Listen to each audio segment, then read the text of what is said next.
Inside of the pool complex on Fort Benning, you'll find specialist Allison Wise training for her opportunity to represent Team USA in the Tokyo Olympics this summer in the 10-meter air rifle competition. Specialist Wise clinched her spot during Olympic trials back in February of 2020. But since then, it's been a whirlwind journey navigating training in the pandemic. I mean, when it first got flipped upside down, when coronavirus hit, it was a huge worry that we weren't going to have the games at all. So stressful. Well, then it was relieving because we found out that we were going to have the games. They were going to be postponed. That break allowed her to pursue another goal of hers, serving our country in the Army. I had the opportunity that a lot of athletes in my sport do not get, because when you join the military, you have to take time off from competing. But for me, I didn't have to take time off from competing at all because there was no matches or anything going on. So it was just a huge opportunity that I had to capitalize on, and I always knew I wanted to join the Army. It was just a matter of when. Now with the Army marksmanship team, Specialist Wise is working with some of the best shooters and coaches in the world.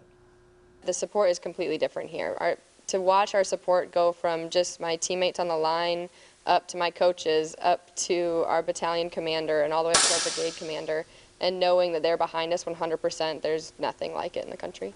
Wise now has her sights set on Tokyo and aims to bring back some hardware.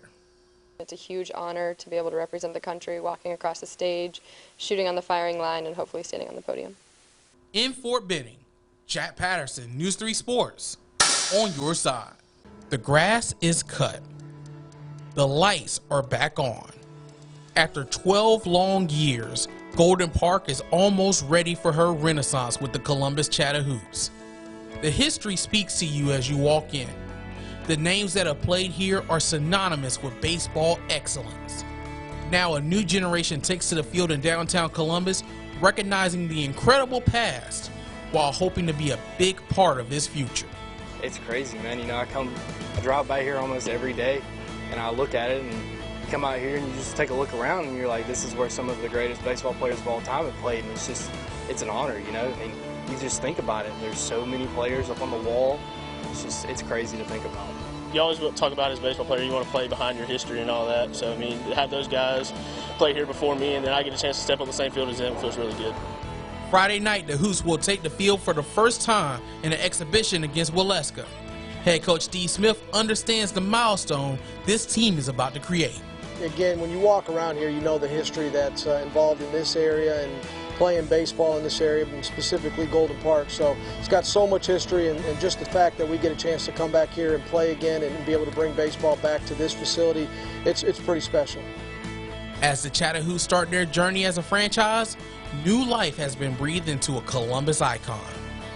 In Columbus, Jack Patterson, News 3 Sports, on your side. The 86th edition of the Iron Bowl turned out to be an all-time classic, with the third-ranked Alabama Crimson Tide pulling out a 24-22 4-overtime win over Auburn here at Jordan-Hare Stadium. Auburn rode a strong defensive performance to a 10-0 lead in the fourth quarter, but that's when the Alabama offense came alive. Will Riker hit a field goal to cut the lead to 10-3, and then Bryce Young hit Ja'Cory Brooks for the game-tying touchdown, forcing the first overtime in Iron Bowl history. After both teams matched each other in the first 3 overtimes, it was Young fighting John Mechie to get the game-winning touchdown for the Tide. And after the game, both Nick Saban and Brian Harsin saw positives to take away from this game.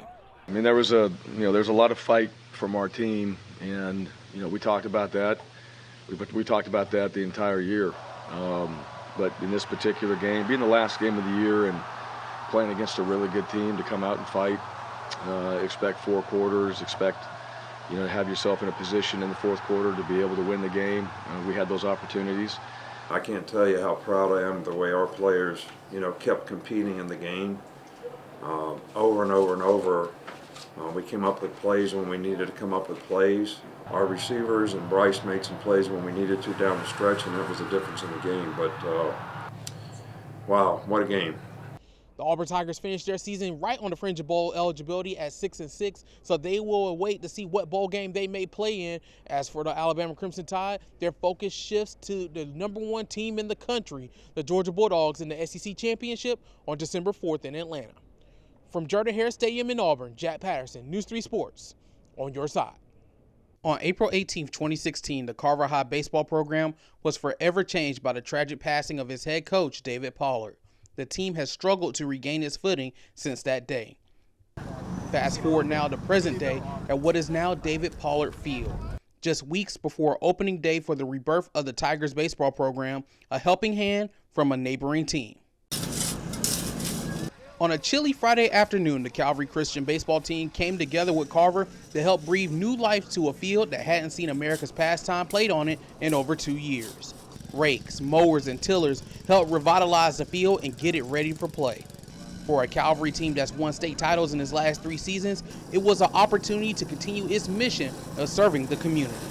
Obviously, there's a lot of other lessons that they can learn from this too, just in terms of perspective of of what they've got, what they've been blessed with, and then being able to think about other people before thinking about themselves. So there's a lot that they can gain from this. The man now leading the Tigers program, Michael Long, is excited to get his team in the community and making new friends in the process.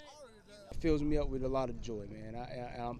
This is what I want this program to be. I want us to be able to create bonds, not just with our guys, but with the teams that we play. One thing we all have in common is we all play in the same area.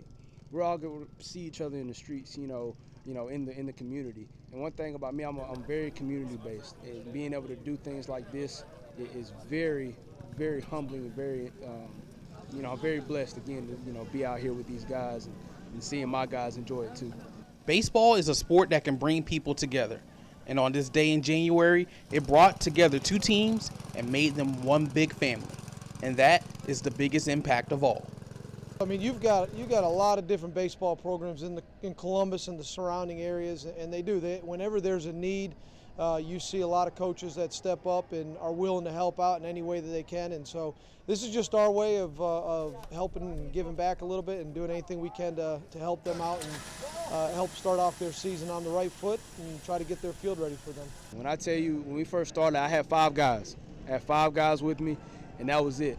We went from 5 to 21 total kids, being able to field a JV and a varsity team. And for me, these guys have been working extremely hard every day, just try to get better. And I really feel like, with the guys that we have, it's the sky's the limit for this program. Reporting in Midtown Columbus, Jack Patterson, News 3 Sports, on your side. Zay for the lead. Good! Yes! He hit a three-pointer! Yes! Yes! Yes! For 44 years, Scott Miller has been the soundtrack for the Columbus State Cougars. Now, he's lending his voice to another set of Cougars. Throws across the middle, and it's intercepted by Schondemeyer. Schondemeyer down the right side, still going right in front of the Brookstone bench. After college sports was shut down in the spring due to the pandemic, Miller was looking for an opportunity to continue doing what he loved. That opportunity came from former CSU assistant basketball coach and now Brookstone athletic director, Jimmy Messer. It really answer to a prayer. I was looking for something to do, and Jimmy was in town, knew me. I think a lot of other people at Brookstone knew what I have done, and so the prayer was answered there. For the first time in years, Miller is now calling games under the Friday night lights. Going to hand it off to Kilgore, the right end, diving for the end zone. Touchdown, Brookstone. And personally for Miller, to be back behind a microphone, it meant a lot. To me, it means everything to get back to some sort of normalcy, and I'm thankful for the people at Brookstone for that, and just glad to be sticking with the Cougars, whether it's Brookstone or Columbus State, and hopefully back to Columbus State soon, along with Brookstone at the same time. Reporting in Columbus, Jack Patterson, News 3 Sports, on your side.